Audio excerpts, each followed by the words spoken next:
You ever see karma hit faster than a snowball rolling downhill? Well, buckle up because this winter tale's got frost, fury, and a whole lot of satisfaction.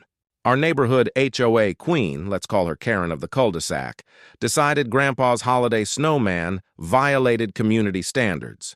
She demanded it be taken down, threatening fines, yelling about uniform aesthetics, the whole 9 yards. Grandpa just smiled, nodded, and said, "Sure thing, dear." But what she didn't know was we had a little surprise waiting for her. The next morning, her shiny SUV met the Snowman face first, and let's just say only one of them made it out in one piece. So grab your cocoa because this story, it's icy, spicy, and oh so satisfying. It all started on one of those perfect December mornings, the kind that looks straight out of a Christmas movie. The world was quiet, blanketed in thick, glittery snow, and Grandpa was in his element. Every year since I was a kid, he built a snowman right at the edge of his front yard. Big hat, crooked carrot nose, scarf from Grandma, and always a goofy grin. It wasn't fancy, but it was tradition. That morning, though, the calm didn't last long.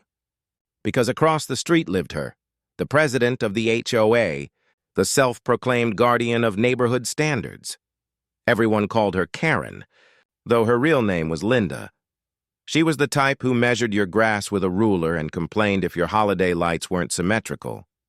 And to her, Grandpa's snowman was apparently a visual disturbance. I was sipping cocoa when I saw her stomping across the street in her big fur-lined boots, holding a clipboard like it was a sword. Grandpa was still adjusting the snowman's scarf when she called out, "Excuse me, that," she jabbed a manicured finger, "isn't permitted." Grandpa turned, smiling in that slow, patient way of his. "Morning, Linda. Beautiful day for some winter cheer, huh?" Linda didn't even blink. According to HOA Code 4B, decorations must remain within approved seasonal boundaries. "That snowman is too close to the road," Grandpa chuckled. "Too close to the road?" "Linda, it's a snowman, not a billboard." She wasn't amused. "I'll have to issue a violation notice. If it's not removed within 24 hours, there'll be a fine." I swear Grandpa could have melted her with the warmth of his grin. "You go right ahead, ma'am. I'll take care of it." When she turned and marched off, muttering about non-compliance, I thought Grandpa would actually move it. Instead, he turned to me and winked. "You ever notice how some folks just don't have enough hobbies?" I laughed, but I could see that spark in his eye, the one that meant he was up to something. He wasn't mad, just amused. That was Grandpa's style. When someone pushed him, he didn't push back. He outthought them. Later that day, I saw him walking to the shed.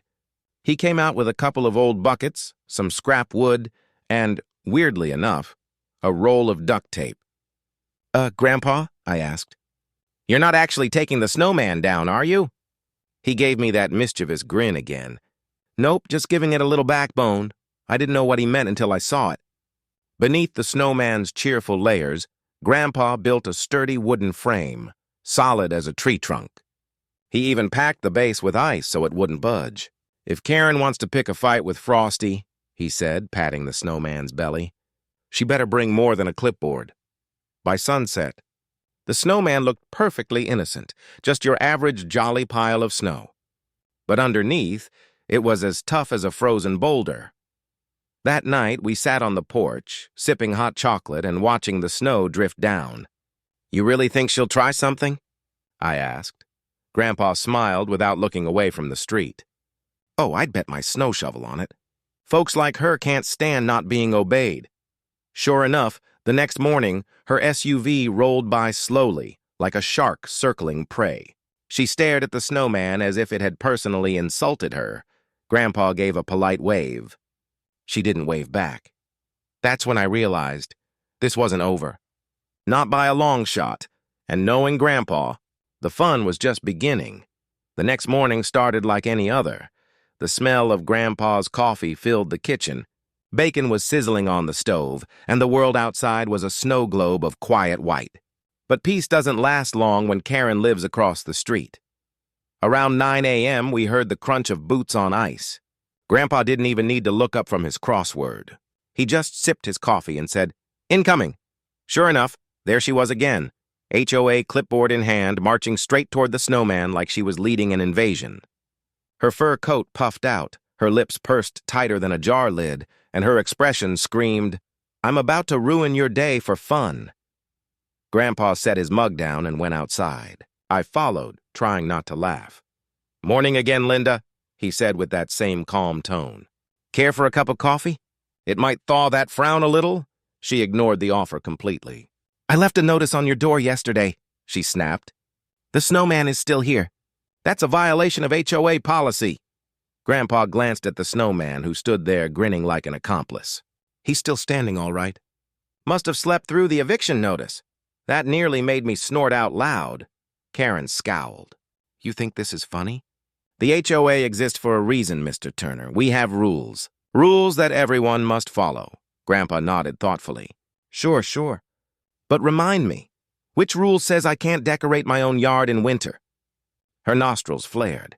"The one about objects obstructing the aesthetic uniformity of the street view?" That sounded like something she just made up. Grandpa smiled, eyes twinkling. "Well, Linda, if you want uniformity, maybe everyone should build a snowman. Imagine how festive the neighborhood would look. I thought steam might actually come out of her ears." "I'm warning you," she said, pointing her pen like it was a weapon. "If that thing isn't gone by tomorrow, there'll be consequences. I'll fine you. I'll have it removed myself if I have to." And with that, she spun around and stomped back toward her SUV, leaving a trail of angry footprints in the snow. Grandpa just shook his head, muttering, "Bless her heart," that night, though things took a turn. Around midnight, I heard the crunch of tires outside. Curious, I peeked through the curtain, and sure enough, there she was again. Karen, dressed in a robe and slippers, standing in front of her SUV, glaring across the street. Then I saw her point at the snowman, mutter something, and storm back inside. I didn't know what was going on, but Grandpa, oh, he was ready. The next morning, he said casually, "I think it's time we gave Frosty a little reinforcement." "What do you mean?" I asked. He grinned. "If she's so determined to remove him, let's make sure she remembers the experience." He grabbed his tools and headed outside. I followed, watching him open the shed. Out came a metal trash can lid, a few wooden boards, and a couple of bricks. Grandpa," I said, laughing nervously. "You're not building a weapon, right?" He chuckled. No. Just making sure she doesn't knock over my art project too easily." He lifted the snowman's middle section, revealing the sturdy wooden frame from before. But this time, he added a solid layer of ice, reinforced with the trash can lid right in the center. Then he packed everything back together perfectly, reshaping the snowman so you'd never suspect what was inside. "Solid as a rock," he said proudly. "You could drive into this thing and it wouldn't budge an inch." I raised an eyebrow. "Grandpa, you're not expecting her to actually hit it, are you?" He smirked. "Let's just say I've met enough Karens in my time to know, if you tell them not to touch something, they'll ram right into it." We both laughed. But I couldn't shake the feeling he might be right.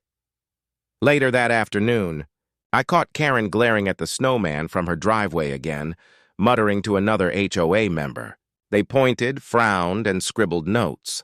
Grandpa leaned over to me and whispered, "Oh, she's plotting something." "You can always tell when the clipboard comes out twice in one day," I grinned. "What do we do?" He winked. "We let her dig her own snow pit." And by nightfall, that's exactly what she did. By the next day, the whole neighborhood buzzed with whispers. Everyone knew something was brewing between Grandpa and the HOA. People took morning walks just to stroll by the infamous snowman. Some gave Grandpa a thumbs up. Others shook their heads, muttering about how you don't mess with Linda. But Grandpa, he just shoveled his driveway like he didn't have a care in the world. "Never rush a storm," he told me, leaning on his shovel. "You let it build." That afternoon, Linda's SUV was gone, probably off at another HOA meeting where she'd tell people to limit snowflake height for property value purposes. Grandpa took advantage of the quiet to finish his plan. He pulled a garden hose from the garage, turned on the water, and started spraying the snowman's base until it glistened like crystal. "What are you doing?" I asked. He grinned. "Armor plating." "She wants him gone? She'll have to go through an iceberg first." The air temperature was dropping fast, perfect for freezing. Within an hour, the entire lower half of the snowman had turned into solid ice.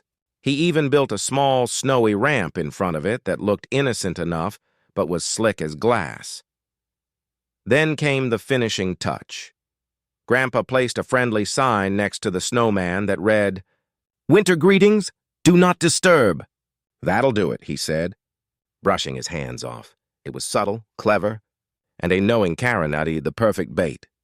When night fell, the moonlight hit the snowman just right, making him glow like something magical. We sat in the living room, lights dimmed, sipping cocoa and watching through the curtains.